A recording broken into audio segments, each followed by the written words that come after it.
একটি আয়তাকার ঘরের দৈর্ঘ্য 21 মিটার এবং প্রস্থ 6 মিটার। ঘরটির মেঝে ক্ষেত্রফল কত? দেখ কি করে বের করবি, যেহেতু বলছে আয়তাকার, তা আয়তাকারের একটা ছবি কিন্তু আঁকাবি। তারা আয়তক্ষেত্রের ছবি কেমন হয়? চারকোনা। এইরকম হয়। আয়তক্ষেত্রের ছবি কেমন হয়? চারকোনা। চারকোনা তো হয়ই, পরস্পর বাহুগুলো সমান হয়। দেখ এই বাহুটার এই বাহুটা সমান, আর এই বাহুটার এই বাহুটা কি সমান। সমান। বলছে একটি আয়তক্ষেত্রের ঘরের দৈর্ঘ্য কত? 21 মিটার। 21 মিটার। প্রস্থ কত? 6 মিটার। তাহলে প্রস্থ হচ্ছে এইটা, ছোটটা।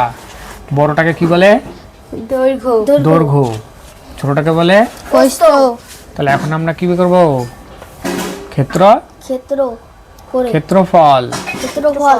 তাহলে ক্ষেত্রফলের ফর্মুলা কি? 21 6। এটা এই যে এই চিত্রটা, এটার নাম কি? এটার নাম হচ্ছে আয়তক্ষেত্র। কি নাম? আয়তক্ষেত্র। তা আয়তক্ষেত্রের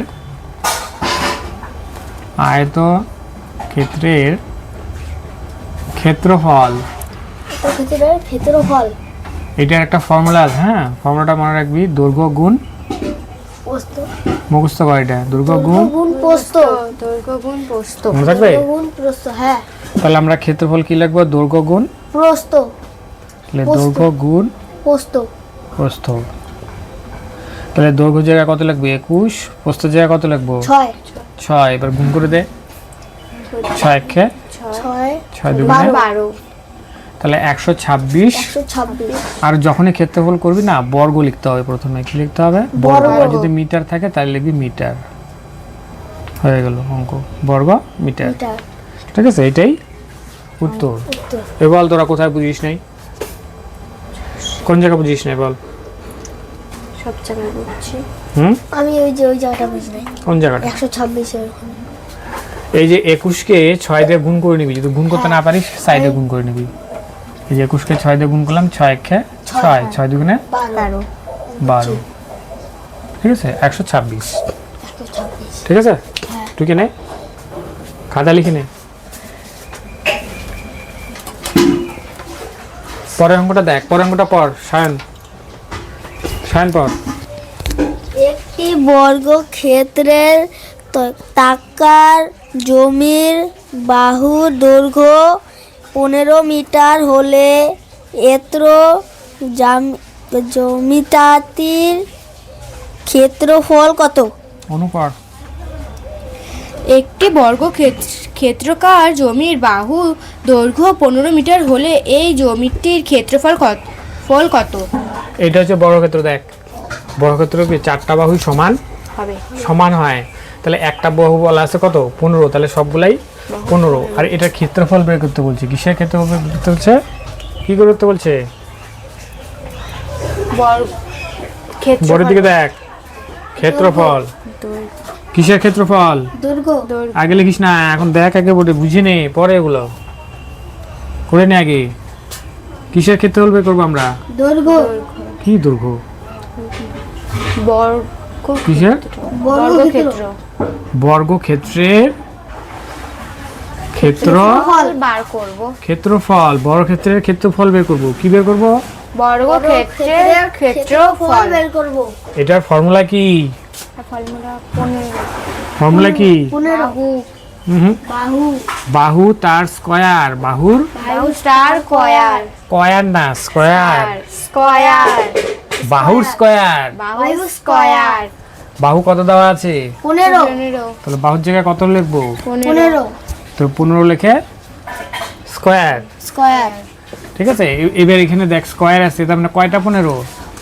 দুইটা 15। দুইটা 15 গুণ করবো, এখানে লিখে দেবো। হ্যাঁ, দুইটা 15 গুণ করলে কত হয়? তোমরা এখানে গুণ করে নিবা আমার। ঠিক আছে, এটা 25 হবে। দুইটা 15 গুণ করবি, এখানে লিখবি। ঠিক আছে, আমার গুণটা মুখস্থ আছে, আমি লিখে দিলাম। আর এখানে তো বর্গ লিখতে লাগবে। ক্ষেত্রফলের আগে কি লিখতে হবে? বর্গ।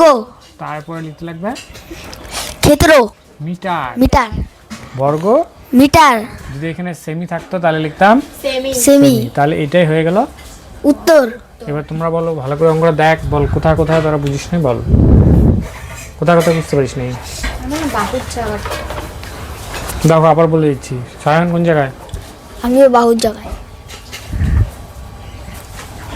বাহু কোন বাহু? ওই যে উপরের এই যে এটা? প্রথমের, হ্যাঁ। বলেছি শুনে নেই। আমাদের এখানে বলছে বর্গক্ষেত্রের ক্ষেত্রফল বের করতে। কার ক্ষেত্রফল বের করতে? বর্গ ক্ষেত্রে ক্ষেত্রফল বের করতে। আর বর্গক্ষেত্রের ক্ষেত্রফলের ফর্মুলা কি? বাহুর বাহু স্কয়ার। মুখস্থ করতে হবে। কি করতে হবে? বাহু স্কয়ার মুখস্থ করতে মুখস্থ করতে হবে। বর্গক্ষেত্রের ক্ষেত্রফলের যে ফর্মুলাটা মুখস্থ করতে হবে। কি ফর্মুলাটা? বাহু ফর্মুলাটা কি? স্কয়ার। বাহুর, বাহু স্কয়ার। তো বাহুর স্কয়ার। ঠিক আছে, বাহুর স্কয়ার যে বাহু লিখে স্কয়ার। স্কয়ার লিখবো। ঠিক আছে, এবার বাহুর জায়গায় কত দেওয়া আছে? 15। তাহলে কয়টা 15 লিখবো? দুইটা, যেহেতু এখানে স্কয়ার মানে 2, 2 মানে মানে দুইটা লিখতে লাগবে। এবার 15 গুণ করে এখানে লিখে দে। 15 225। গুণ করে দেখ তো কত। হ্যাঁ, গুণ করছিস? হ্যাঁ, কত আসছে? 225। তুই তো করিস নাই। তুই গুণ কর। যে যারা ভিডিওটা দেখবে তাদের কি বলবি? যে হ্যাঁ? ভিডিও দেখছে তাদের জন্য ধন্যবাদ। আর ভুল হলে কি বলে দিও। ভুল হলে কি? ভুল হলে বলবেন, কমেন্ট করে নিচে বলবেন যে অঙ্কটা ভুল হয়েছে। ঠিক আছে? হ্যাঁ। আর এটা কোন ক্লাসের অঙ্ক বলে দে সবার, কোন ক্লাসের অঙ্ক? 5 এর অঙ্ক। ফাইভে কত পৃষ্ঠার অঙ্ক বলে দে? 228। 228। 5 এর অঙ্ক তো কোন জেলায় তোরা বাসিন্দা? কোন জেলায় থাকিস? শিলিগুড়ি। না, শিলিগুড়ি জেলা? দার্জিলিং জেলা। না, তোদের জেলা কোনটা? জলপাইগুড়ি। জলপাইগুড়ি।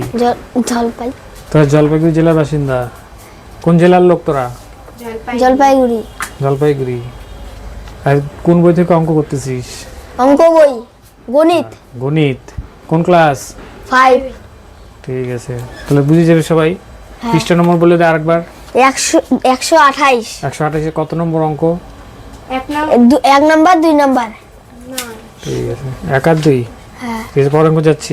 128 নিজে করো, 1 আর 2। নিজে করো, নিজে